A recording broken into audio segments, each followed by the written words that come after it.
नमस्कार दोस्तों, मैं मनसाराम वर्मा आप सभी का स्वागत करता हूं आपके अपने यूट्यूब चैनल एसएम स्टडी गुरु पर। आज के वीडियो में डिस्कस करेंगे ग्रामीण डाक सेवक भर्ती 2025 के बारे में। भर्ती आ चुकी है और उसके रजिस्ट्रेशन स्टार्ट हो चुके हैं। इन सभी बातों पे हम डिस्कस करने से पहले आज मैं बताना चाहूँगा कि आज मैं फर्स्ट टाइम अपने इस चैनल पर यानी कि एसएम स्टडी गुरु के ऊपर मैं मनसाराम वर्मा आ चुका हूँ, मुखातिब हो चुका हूँ, आप लोगों का हाल चाल लेने के लिए आया हूँ। और सिर्फ मकसद यही है कि इस जर्नी को, पठन पाठन की जो जर्नी है, इसको आगे बढ़ाना है। और जो कुछ भी इंफॉर्मेशन इस चैनल के माध्यम से दी जाए, जो भी स्टडी मटेरियल इस चैनल के माध्यम से दी जाए, वो आप लोगों के लिए लाभदायक हों। बस यही माँ सरस्वती से कामना रहेगी और आप लोगों के साथ ऐसे ही कारवा बढ़ता रहेगा। तो इस वैकेंसी के बारे में बहुत सारी अफवाहें हैं, उन सभी को हम यहाँ पे क्लियर करेंगे। आप लोगों को पता होगा, चैनल पर एक बार विजिट करिएगा। जो भी हमारे नए साथी हैं वो एक बार विजिट कर लेंगे। तो हमने ग्रामीण डाक सेवक की भर्ती के बारे में बात करें तो ग्रामीण डाक सेवक, लेखपाल, वीडियो और इन सभी एनटीपीसी, रेलवे ग्रुप डी, इन सभी के लगातार जो है वीडियोस आपको मिल रहे थे। लेकिन बीच में किन्हीं कारणों हम गायब हो गए थे। हमारा ऑफलाइन सेंटर लखनऊ में है और लखनऊ में जो भी साथी हैं कभी भी आकर के हमसे मिल सकते हैं। और हमारी एकेडमिक्स की क्लासेस चलती हैं, ब्रेन बिल्डर कोचिंग सेंटर के नाम से हैं। तो वेबसाइट भी है, सारी चीज़ें हैं, आप लोग सर्च कर सकते हैं। लेकिन इस चैनल पर एसएम स्टडी ग्रुप पर कॉम्पिटिटिव एग्जामिनेशन से रिलेटेड इन्फॉर्मेशन और स्टडी मटेरियल लगातार मिलते रहेंगे, इस बात का वादा है। और आज से हम आपके साथ जुड़ेंगे और जो भी आगे के प्लान होंगे आपके साथ शेयर भी किए जाएंगे। और बहुत सारी चीज़ें होंगी, कई टीचर्स की हमको नीड होगी, उन सभी को जो है हम आप अपने साथ जोड़ करके आगे का कारवां जो है बढ़ाएंगे। तो इस वैकेंसी के बारे में थोड़ा डिस्कस कर लेते हैं। जीडीएस ग्रामीण डाक सेवक भर्ती 2025 के बारे में सबसे बड़ी अफवाह यहाँ पे है कि जुगाड़, पैसा या फिर कट ऑफ। जुगाड़ लगाना है तो कहाँ लगाना है, पैसा देना है तो किसको देना है, और कट ऑफ कितनी जाती है। इन सभी चीज़ों को लेकर कई जो है यूट्यूब चैनल मैंने देखा कि लगातार जो है अपनी बातों को जो है बता रहे हैं कि फॉर्म भर देना चाहिए, फॉर्म भर देना चाहिए। लेकिन फॉर्म कौन से बच्चे भरें, क्योंकि पुराना अगर रिकॉर्ड देखें तो 50,000 60,000 की वैकेंसी जो है देखने को मिली और उसमें भी कट ऑफ जो है काफ़ी हाई लेवल पे देखने को मिली। तो कौन से कैंडिडेट कहाँ से अप्लाई करें, कैसे अप्लाई करें, उन सभी बातों पे एक बार डिस्कस करेंगे। और सबसे पहले ये जो जुगाड़ वर्ड है इसको दिमाग से निकाल दीजिए, क्योंकि ये वैकेंसी आपको ऑनलाइन फॉर्म फिल करना है और जो कुछ भी शॉर्ट लिस्टिंग होती है वो इंटरनेट के माध्यम से होती है। तो जुगाड़ वाला जो शब्द है वो दिमाग से कहीं ना कहीं आपको रिमूव करना पड़ेगा, क्योंकि आपको पता है 10th पास इस वैकेंसी में जो है अप्लीकेबल होते हैं और उन कैंडिडेट को यहाँ पे लिया जाता है। और आपको पता है कि सीबीएसई हो, आईसीएसई हो, यूपी बोर्ड हो, काफ़ी बच्चे जो हैं जिनके 95% 96% हैं। तो इसी तरीके से कट ऑफ देखने को मिलती है। तो बहुत ज़्यादा यहाँ पे परेशान होने की आवश्यकता नहीं है। अगर मैं अभी आपको लास्ट में परसेंटेज बता दूंगा, अगर उतने परसेंट हैं आपके तो आप आराम से फॉर्म जरूर भर दीजिएगा, बाद में रिग्रेट ना हो कि हमने फॉर्म नहीं भरा। कट ऑफ के बारे में भी बताएंगे। और पैसे की बात करें तो पैसा वैसा की यहाँ पे कोई बात नहीं होती है। आप फर्जी किसी के बहकावे में आ जाएं कि आपका मैं करवा दूंगा, आपका मैं करवा दूंगा, तो उसमें आपको नहीं जाना है। किसी भी तरीके से किसी को पैसा नहीं देना है, बस ये दिमाग में आपके होना चाहिए। नेक्स्ट यहाँ पे अब होगी परीक्षा। इस पॉइंट को हम लिखने का रीजन जो है वो बिल्कुल मैं क्लियर कर देना चाहता हूं। देखिए, इतनी बड़ी वैकेंसी है और बेरोजगारी की बात करें तो अगर रेलवे ग्रुप डी में बात करें तो पिछली बार 1.25 करोड़ के लगभग फॉर्म जो है डाले गए, 1,03,000 वैकेंसी थी। लेकिन इस बार भी देखें तो वैकेंसी काफ़ी कम है और लगातार जो है फॉर्म भरे जा रहे हैं। तो इन सभी चीज़ों को अगर देखें तो वहाँ पे एग्ज़ाम होता है और एक नहीं दो एग्ज़ाम होने के बाद जो है बंदा जो है ग्रुप डी में सेलेक्ट होता है। तो कहीं ना कहीं सरकार को सोचना चाहिए। और सरकार कब सोचेगी, जब हम लोग उसको एक मोड में, चाहे वो इंटरनेट के माध्यम से हो, चाहे किसी अदर माध्यम से हो, धरना प्रदर्शन या फिर कुछ ऐसा ट्विटर कैंपेन, इन सभी चीज़ों को अगर करते हैं तो कहीं ना कहीं ये बार बार वैकेंसियाँ आती हैं, हर 3-4 महीने में वैकेंसी देखने को मिलती है। और इनकी संख्या की बात करें तो 20,000 30,000 50,000 की संख्या में वैकेंसी आती है। लेकिन अगर यहाँ पे हम देखेंगे तो परीक्षा नहीं होती है 10th की मेरिट के बेस पे। आज के समय में आप बताइए, जहाँ पे जो है बच्चा 6-6 7-7 घंटे 8-8 घंटे लगातार पढ़ करके ग्रुप डी में सिलेक्शन नहीं पा रहा है, उस समय में यहाँ पे मेरिट पे वैकेंसी का होना बिल्कुल भी जो है उचित नहीं है। इस बात को आप लोग जो है कमेंट बॉक्स में लिखिएगा। हम लगातार आपके साथ रहेंगे और हमारे साथ जो भी यूट्यूब चैनल्स हैं, जो भी फैमिलीज हैं, वो अपना जो है यहाँ पे सपोर्ट जरूर दिखाएं कि इस वैकेंसी के लिए आने वाले समय में और इस पेपर में एग्जाम होना चाहिए। आप लोग अगर एग्री करते हैं तो कमेंट करके लाइक का बटन जरूर दबाइएगा और कमेंट करके बताइएगा। और टेलीग्राम में जुड़िएगा, हम लोग कुछ ना कुछ इसके लिए निकालेंगे। अब यहाँ पे हम थोड़ा नोटिफिकेशन के बारे में बात कर लेते हैं।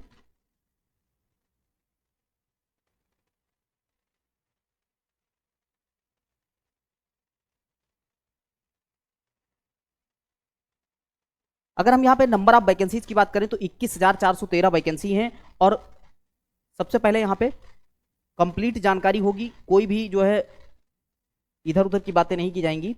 आपको पता है कि यहाँ पे जो भी बताया गया है अब तक का जो रिकॉर्ड रहा है उस रिकॉर्ड को हम मेंटेन जरूर रखेंगे, इस बात के लिए आपको बिल्कुल टेंशन नहीं लेनी है।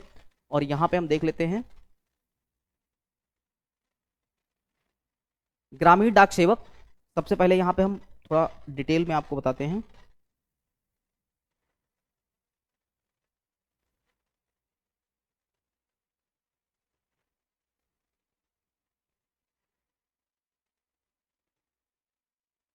टोटल वैकेंसी की बात करें तो 21,413 पद हैं। कुल पद कितने हैं? 21,413 पद हैं।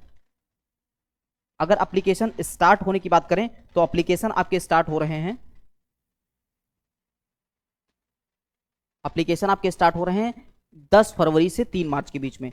10 फरवरी से 3 मार्च के बीच में एप्लीकेशन यहां पे स्टार्ट हो रहे हैं।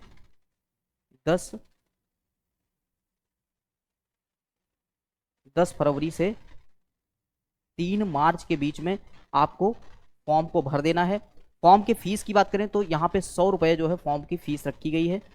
जो भी कैंडिडेट इसके लिए होंगे उनको फी भी सबमिट करना होगा। अब ग्रामीण डाक सेवक क्या है, कैसे होता है, ये थोड़ा जो है जानकारी ले लेते हैं। ग्रामीण डाक सेवक भारतीय डाक विभाग की एक ग्रामीण सेवा है और इसमें आपको पता है कि पोस्ट ऑफिस में आपको जॉब मिलती है। आप इस वैकेंसी को फॉर्म भरने का जो है रीज़न अगर आपसे कोई पूछे तो ये वैकेंसी आपको कहीं ना कहीं अपने गांव की तरफ ले जाती है, अपने ही यहाँ पे रह करके, और ठीक ठाक जो है मानदेय कहें या फिर सैलरी कहें तो आपको मिलती है। इसमें ब्रांच पोस्ट मास्टर यानी कि बीपीएम, एबीपीएम और डाक सेवा की भूमिकाएं शामिल हैं। बाकी इससे रिलेटेड एपीएम का होता है, बीपीएम क्या होता है, इनके कार्य क्या होते हैं, इससे रिलेटेड वीडियो आपको आई बटन पे मिल जाएगा। नेक्स्ट यहाँ पे हम बात कर लेंगे कुल पदों की बात करें तो कुल पद हमने बता दिया है आपको। 21,413 पदों के लिए ये वैकेंसी जो है दी गई है। भाग लेने वाले राज्य की बात करें तो सभी राज्यों को यहाँ पे शामिल किया गया है। ऑफिशियल वेबसाइट पे ही आपको जाकर के सारी चीज़ों को चेकआउट करना है। इधर उधर सरकारी डिटेल्स पे जाएंगे और वहां से आपको डायरेक्ट जो है कर दिया जाएगा ऑफिशियल वेबसाइट पर। नेक्स्ट है चयन प्रक्रिया की बात करें तो मेरिट के आधार पर ये जो है वैकेंसी निर्धारित होती है। यानी कि सिर्फ और सिर्फ आपका टेंथ में मैं बता देता हूँ कि मैथ और इंग्लिश सब्जेक्ट, 10th में अगर आप मैथ और इंग्लिश सब्जेक्ट है आपका तो आप बिल्कुल एलिजिबल हैं इसके लिए। मैथ और इंग्लिश एज अ सब्जेक्ट आपका होना चाहिए अगर इस वैकेंसी के लिए आपको फॉर्म भरना है। और 10th में आपकी मेरिट कितनी होनी चाहिए, तो देखिए मेरिट यहाँ पे अगर कोई बात करेगा कि 60%, 70%, 80% तो होने वाला है नहीं, सिंपल सी बात है। तो यहाँ पे आपके अगर नंबर 85% एबव हैं, 85% एबव हैं तो आपको फॉर्म हर हालत में भरना चाहिए। और अगर आपके नंबर 90 एबव हैं, 90% एबव हैं या फिर 91% है, 92% है, तो आपको फॉर्म को जरूर भरना चाहिए। 85 पे फॉर्म भरने का सिर्फ और सिर्फ मकसद है कि अगर हो गया तो ठीक है और नहीं हुआ तो कोई बात नहीं है। और ध्यान रखना है कि एक ही एप्लीकेंट जो है बार बार ईमेल आईडी अपने मोबाइल नंबर को बदल करके अलग अलग राज्यों से फॉर्म को ना भरे, नहीं तो रिजेक्ट हो जाएगा, सीधा सीधा नोटिफिकेशन में लिख दिया गया है। नेक्स्ट जो इंपॉर्टेंट पॉइंट होंगे, अगर आयु सीमा की बात करें तो 18 से 40 वर्ष यहाँ पे जो भी कैटेगरी है, जैसे कि अगर हम बात करें ओबीसी के बारे में तो ओबीसी को 3 साल छूट और एससी एसटी को 5 साल की छूट मिलती है। तो जो भी 43 और 45 के कैंडिडेट हैं वो आरक्षित श्रेणी में अगर आ रहे हैं तो वो अपना फॉर्म को भर सकते हैं। नेक्स्ट यहाँ पे हमने बता दिया है अनिवार्य सब्जेक्ट के गणित और अंग्रेजी है। अन्य आवश्यकताएं अगर बात करें तो साइकिल चलाना आपको आना चाहिए, स्कूटी चलाने का ज्ञान होना चाहिए और स्थानीय भाषा में प्रवीणता होनी चाहिए। अब आप हैं उत्तर प्रदेश के और आपने फॉर्म भर दिया आंध्र प्रदेश में, तो आंध्र प्रदेश में आपको जो है वहाँ की लैंग्वेज आनी चाहिए। अगर लोकल लैंग्वेज नहीं आती है तो आप इस वैकेंसी में जो है कहीं ना कहीं एलिजिबल नहीं हो पाएंगे। नेक्स्ट यहाँ पे हम बात करेंगे आधिकारिक वेबसाइट की बात करें तो इंडिया पोस्ट gdsonline.gov.in पे जाकर के सारी जो है इन्फॉर्मेशन आप यहां से ले सकते हैं। बाकी हमारे साथ कनेक्ट जरूर रहिएगा, टेलीग्राम से जुड़िएगा। हर एक चीज मतलब अब वैकेंसी आई है और वैकेंसी जब तक जो है फुलफिल नहीं हो जाएगी तब तक हम आपके साथ जुड़े रहेंगे, एक एक पॉइंट एक एक चीज पे हम डिस्कस करते रहेंगे। नेक्स्ट है आवश्यक दस्तावेज अपलोड करना है। आवेदन देखिए, जब आवेदन आप करेंगे तो यहाँ पे सबसे पहले इंपॉर्टेंट है मोबाइल नंबर और ईमेल आईडी। जो रजिस्टर आपको करना है वो लास्ट तक होना चाहिए, कहीं गायब ना करें, ईमेल आईडी का पासवर्ड ना भूलें, ये सभी जानकारियां जो है आपको सुरक्षित रखनी है।